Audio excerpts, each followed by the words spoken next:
వనపర్తిలో మన షాపులో ఆ నూనె కూడా ఉంది కానీ మళ్ళీ అది కూడా 100 రూపాయలకు తక్కువ ఇస్తలేదు. చాలా తగ్గింది సార్, పెద్ద ఎత్తున తగ్గింది సార్. ఆదాయం కూడా పెరిగింది సార్. మంచి మాకు ఎట్లా అంటే కొన్ని డబ్బులు అప్పు తెచ్చుకున్నా బాకీ కదా సార్. మాకు దాంట్లో మామూలుగా ఆర్థిక వాహనాలు లేక తక్కువ పంట వచ్చినా కూడా అవి అమ్ముకపోతే కూడా ఆ బాకీ తెరకుండే మాకు కొంచెం నయం సార్. మాకు చాలా మంచిగా అనిపించింది. అందరం వాడుతున్నాం.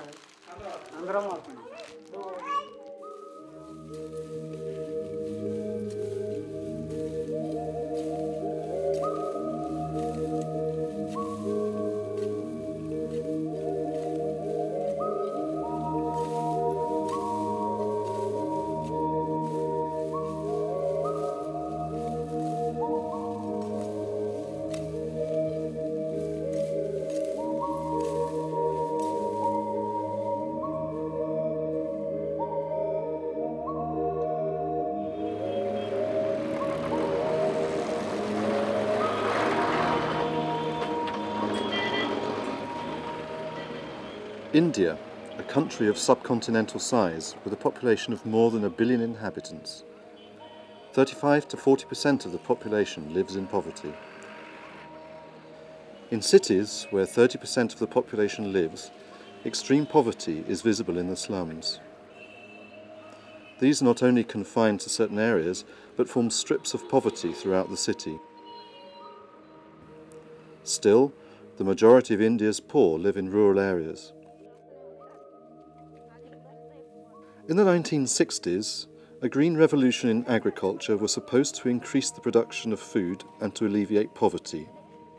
The science and technology of the Green Revolution succeeded in increasing the production of rice, but at the same time the technological innovations decreased wages and employment in rural areas.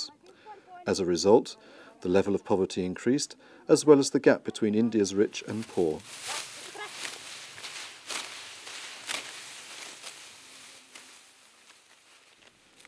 Modern agricultural biotechnology is feared to cause a similar effect as the technologies of the Green Revolution.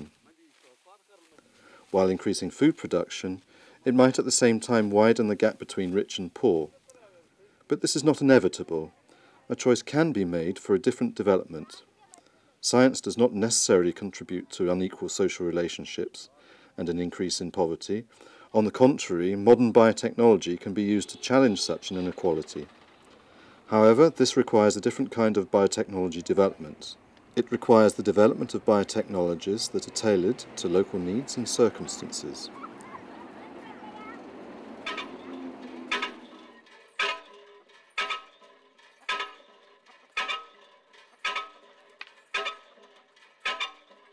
In collaboration with scientists, farmers are now beginning to develop specific products and techniques designed for their own specific local needs, allowing them to become independent of external sources and to regain control over their lives.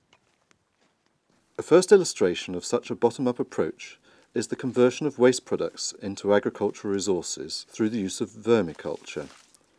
This project is an initiative of the Andhra Pradesh Netherlands Biotechnology Programme. The conversion of waste products into resources takes place at various levels, not only at the level of the farmer field schools, but also at home, where the production of compost has become a part of the normal household activities.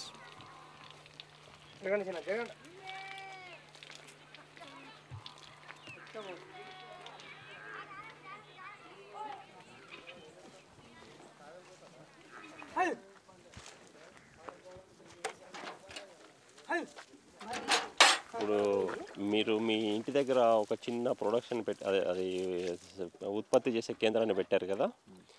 ఆ ఉత్పత్తి కేంద్రంలో ఎంత వర్మి compost తయారు చేస్తారు? మేము ఒక నెలకు వచ్చేసి ఒక టన్ను వచ్చేస్తుంది సంవత్సరానికి, ఇయర్కి. అంటే 45 డేస్కు. మీరు ఈ విత్తనము ఏదైతే ఈ వర్మి కంపోస్ట్ తయారు చేయడానికి కావాల్సినటువంటి విత్తనము మీరు ఎక్కడ తీసుకొచ్చుకుంటారండి?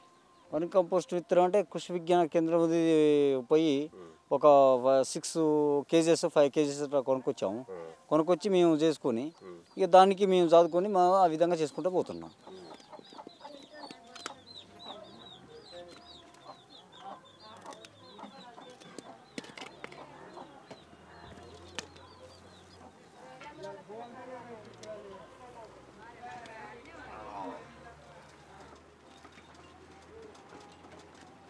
ఇప్పుడు మీరు ఇదివరకు పిండి మందులు వాడేవాళ్ళు కదా, ఆ పిండి మందుల కంటే ఇది వాడడం వల్ల ఏమైనా ఉపయోగం ఉందండి? దానికంటే దీనికి చాలా దానికంటే ఇది చాలా శక్తి అయ్యి మంచిగా వరి కూడా బలంగా వచ్చేసింది. వరి కూడా బలంగా బాగా మొక్క నాణ్యతతో వచ్చేసి మంచిగా ఇల్లింగ్ కూడా బాగా వచ్చేస్తుంది. అప్పటికి దానికంటే ఇప్పుడు మీరు ఒక పైసా ఖర్చు పెడితే, అంటే ఒక 100 రూపాయలు ఖర్చు పెడితే మీకు ఎంత లాభం వస్తుంది? మాకు ఇప్పుడు దాని మీద 100 కాదు 400 పెట్టినా దానికి ఫలితం లేకుంటుండే. దీనికి 100 రూపాయలు పెట్టుకుంటే రెట్లు 3 రెట్లు అంటే 300 రూపాయలు మనకు అదనంగా చూపిస్తున్నది. ఎరువు కంపోస్టే మంచిది, కానీ కొద్దిగా వాటర్ ప్రాబ్లం ఉంది. దానివల్ల ఏరలు కొద్దిగా దెబ్బతింటున్నాయి. ఆ నీళ్లు ఉంటే ఏరలు మంచిగానే సాగుతుంది. మేము పెసరకి వేసినాం నీరుడు. పెసరకి వేస్తే అది ఒక బస్తా పెసలే పండి అంతకుముందు. నీరుడు వేస్తే 3 బస్తాలు పండి. The compost produced in this way is not only being used to increase the fertility of the soil, but is also used in tissue culture, a technique to multiply good plants. The project in Andhra Pradesh aims to move the tissue culture technique from the contained laboratory out into the field. This way, farmers themselves are getting involved in producing disease-free plants.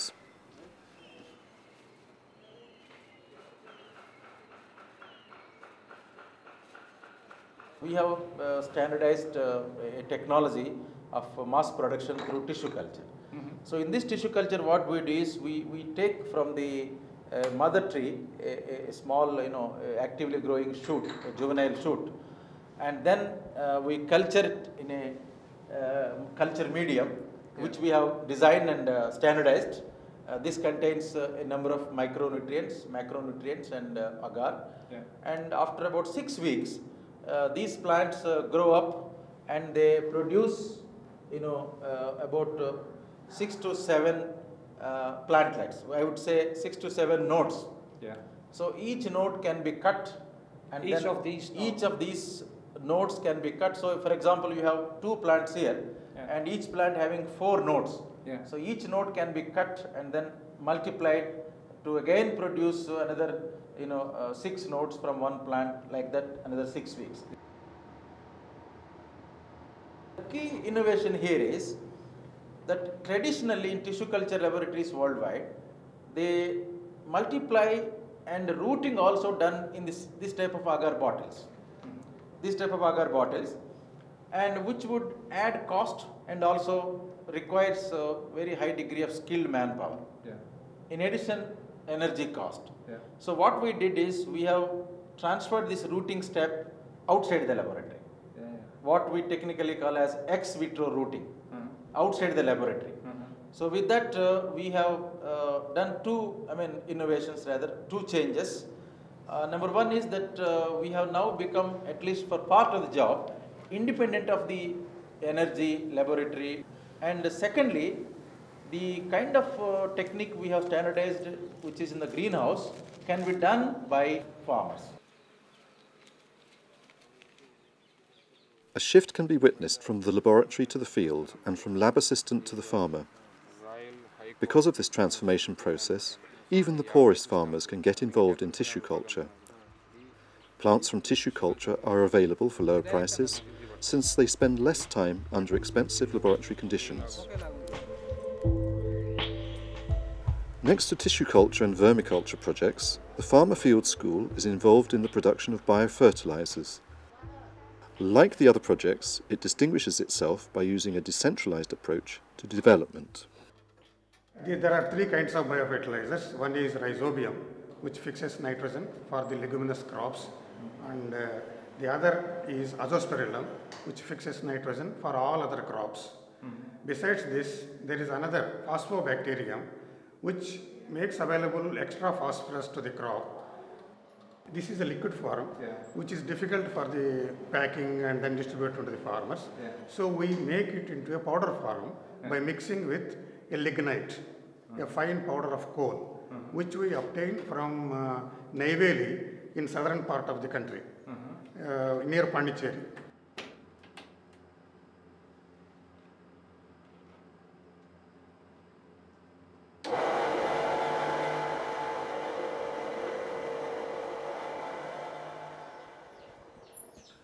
production of biofertilizers at the farm field school can also be copied by farmers at household level.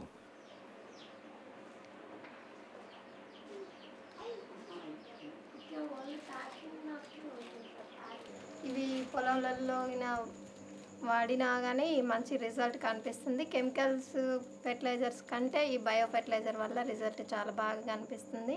రైతులు కూడా అదే చెప్తున్నారు sir, మంచిగా ఉంది bio fertiliser వాడడం వల్ల. Urea వాడిన దానికంటే బయో ఫెర్టిలైజర్ వాడినప్పుడు యూజ్ ఎక్కువ అవుతుంది, మంచిగా ఉంది అని చెప్తున్నారు. కాబట్టి I feel very proud of it.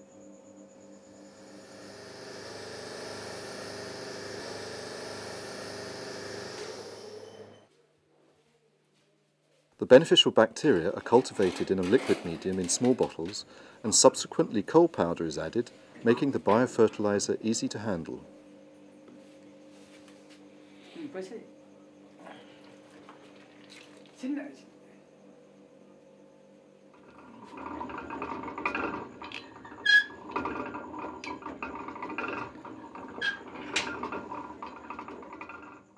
The seeds are coated with biofertilizer.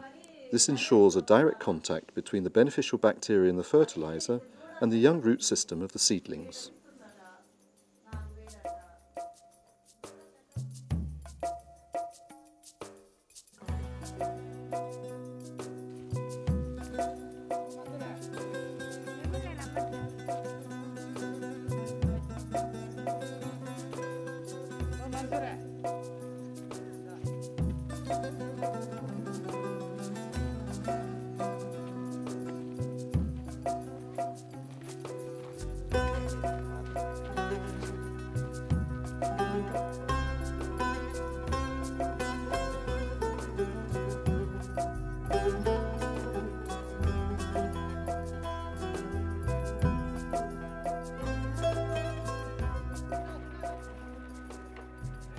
Farmers regain their significance in farming practice by claiming a central role in the development of biotechnologies. In addition to their role in producing biofertilizers and resources for tissue culture, they use traditionally available plant material for pest management. Oil can be extracted from seeds of the neem tree and used in sprays as a biopesticide. In this example, traditionally available resources can be combined with modern scientific knowledge to maximize their value for sustainable and affordable pest management. మా నాన్నగారు ఇట్లా ఈ వేప గింజలు తర్వాత ఈ వేపాకు తీసుకొచ్చి జిరగాలతోని రుబ్బిచ్చి దంపించేసి ఇట్లా స్ప్రే చేసేవాడు. ఆ తర్వాత నేను వ్యవసాయానికి వచ్చేసరికి మొత్తం ఈ పురుగు మందుల మయమైపోయినాయి. ఆ పురుగు మందులు కొట్టేవాళ్ళం. తర్వాత ఈ మధ్య ఒక 5-10 సంవత్సరాల నుంచి ఈ కేవీకే సహాయం ద్వారా మళ్ళీ వేప కషాయం మాకు ఈ విధంగా అందుబాటులోకి వచ్చింది. వాళ్ళు పట్టియడం మాకు చెప్పడం ఈ లోగడ. ఆ తర్వాత ఈ ఒక 2-3 సంవత్సరాల నుండి గింజలు తీసుకపోతే వాళ్ళు ఆ నూనె తీసి ఇవ్వడం మాకు, దాన్ని తీసుకొచ్చి కొట్టడం వల్ల ఇప్పుడు వాతావరణ కాలుష్యం తగ్గిపోతూ ఉంది. ఇప్పుడు మేము ఇంతకుముందు పురుగు మందు స్ప్రే చేసిపోయినట్టయితే మేము స్ప్రే చేసి ఇంటికి పోగానే ఎక్కడైనా పశువులు వచ్చి పడితే అవి చనిపోయేవి. తర్వాత ఇప్పుడు మనం ఈ వేపక దానివల్ల ఎన్నిసార్లు ఎంత పశువులు తిన్నా ఏం కాదు. అదొకటి, మనుషులకు ప్రమాదం లేదు. తర్వాత ఈ పురుగు కూడాను గుడ్డు కానించి అది పెద్ద పురుగు దాకా చనిపోతుంది, నాశనం అయిపోతుంది.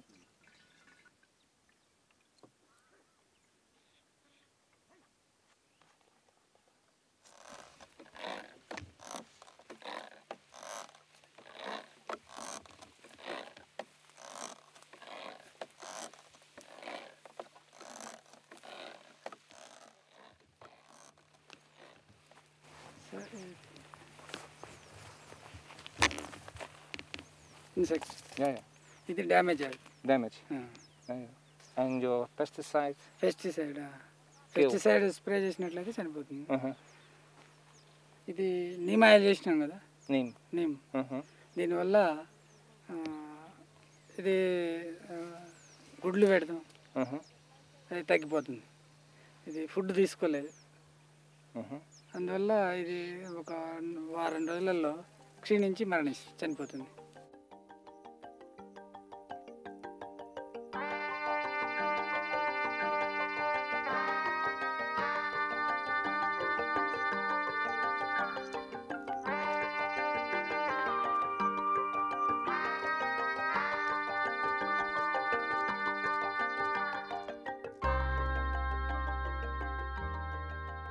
The approach of the Andhra Pradesh Netherlands Biotechnology Programme also distinguishes itself by treating health as an integral part of development.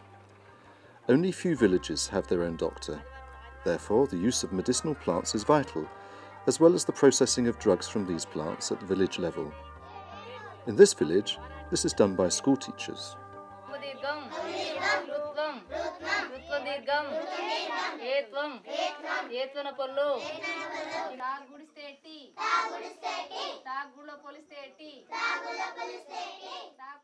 ఈ మొత్తం మెడిసిన్ ప్లాంట్ ఈ ప్లాంట్లో మాకు అవసరం ఉన్న మొక్కలు మేము తీసుకుపోతాం ఏ జబ్బుకు ఏ మొక్క అవసరం ఉందో తీసుకెళ్ళి వాళ్ళకి ఇచ్చేస్తాం సార్ మందు తయారు చేసి ఇచ్చేస్తాం ఇట్లా ఇంటికి కూడా మా సంఘంలో సభ్యులకు ఇంటికి ఒకళ్ళకు నలుగురు చొప్పున ఇళ్ళలో నాలుగు మొక్కలు చొప్పున సాదుకొని ఏ జబ్బుకి ఏది అవసరం ఉందో వాళ్ళు మెడిసిన్ తయారు చేసుకొని తినేస్తారు మేము చెప్పేస్తాం మేము ఇస్తున్నాం కూడా చేసి ఈ చెట్టు మాత్రం వేడికి మంచిగా పనిచేస్తుంది సార్ వేడి కలమంద అంటారు దీన్ని వేడికి మంచిగా పనిచేస్తుంది దీన్ని వంట చేయాలి దీన్ని ఇది అడ్డస్వరం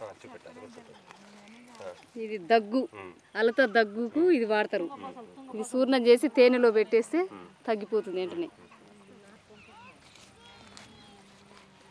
ఇది పకోడీలు వేస్తారు సార్ ఇది మంచిగా జీర్ణం అవుతుంది ఈ ఆకు మంచి జీర్ణం అవుతుంది పకోడీలు వేసుకొని తినవచ్చు అరుగుదల మంచిగా ఉంటుంది అన్నమాట ఈ మొక్కలతోని మీరు మందులు మీ అంతలో మీరే తయారు చేసుకుంటారా మేమే తయారు చేస్తాం సార్ మాకు అవసరం ఉన్నాయి ఏ జబ్బుకు ఏది కావాలో అది మేము ఇక్కడికి వచ్చి తీసుకుని పోయి మా ఇళ్ళలో కూడా పెంచుకుంటున్నాం మొక్కలు మేమే ఆల్రెడీ చేస్తున్నాం చేసి గ్రామంలో ఎవరికి జబ్బు వచ్చినా కూడా మా దగ్గరికి వస్తారు చేయించుకొని వెళ్తారు చేసిస్తున్నాం మేము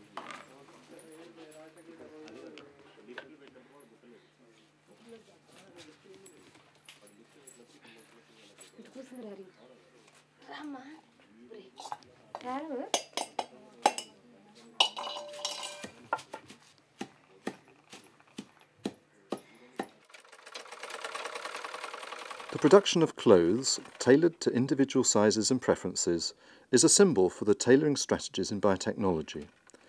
This way, technological innovation is not just the reward for rural development.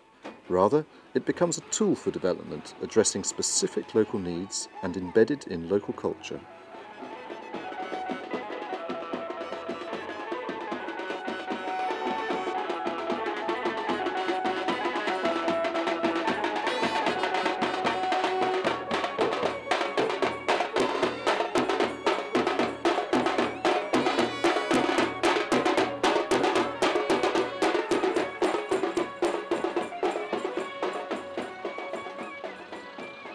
The new biotechnological approach does not only lead to a re-evaluation of the role of farmers, but also the role of scientists. Science is being integrated in rural development and leads to the development of new products. Another example concerns the development of a BT spray which protects plants against pest insects.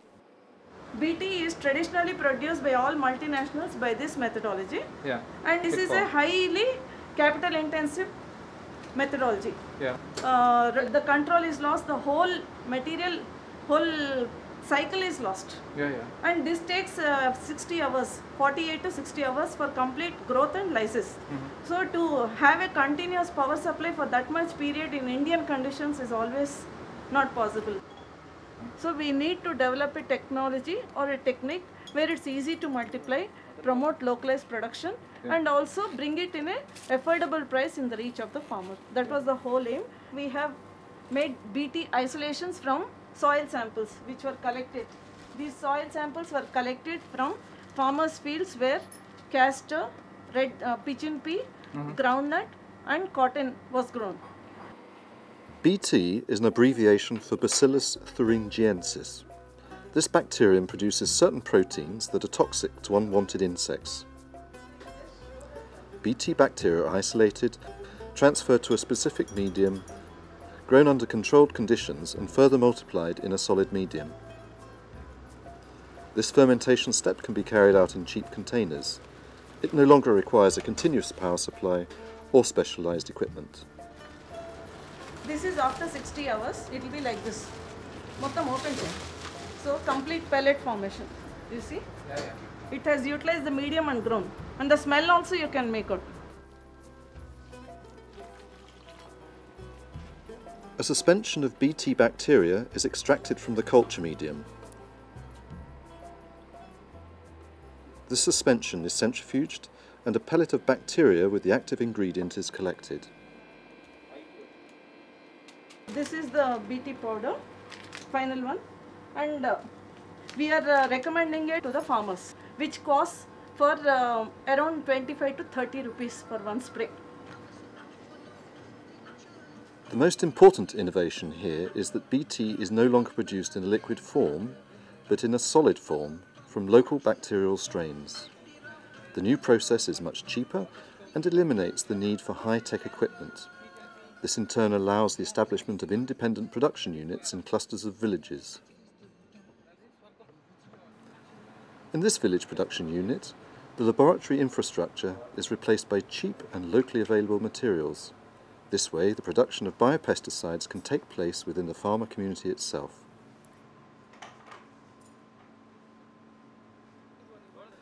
The positive effects of Bt plant protection lead to a general satisfaction among local farmers. ఇది చెట్టు 8 రోజుల్లోనే ఒక నెలల చెట్టు లాగా అనపడు. ఆ చెట్టు దింగుబారినట్లు వచ్చింది సార్. ఆ చెట్టు పెరగడంలో కూడా కాయ కూడా గుర్తు బాగా మురడు కాయ కూడా వచ్చింది. ఇంత మంచి సుగ్గి చేసేది మనకు మించ చెప్పపోయేది కదా అని కూడా మేము చాలా ఆలోచన పడ్డాం. Farmers working together with scientists are exploring new directions in the development of biotechnologies. Some concrete examples of these tailor-made biotechnologies have been shown. Local networks are enabled to convert waste products into new resources. Chemical fertilizers are being replaced by local natural resources. The rooting and hardening of tissue culture plantlets is being transferred from the lab out into the field, and local strains of Bacillus thuringiensis can be used in sprays for sustainable crop protection. With developments like these, new knowledge networks of scientists and farmers are established to redesign biotechnological developments for local and human development. This social practice of redesigning agro-industrial biotechnologies into tailor-made biotechnologies may become an important key to increase food production and alleviating poverty in rural India.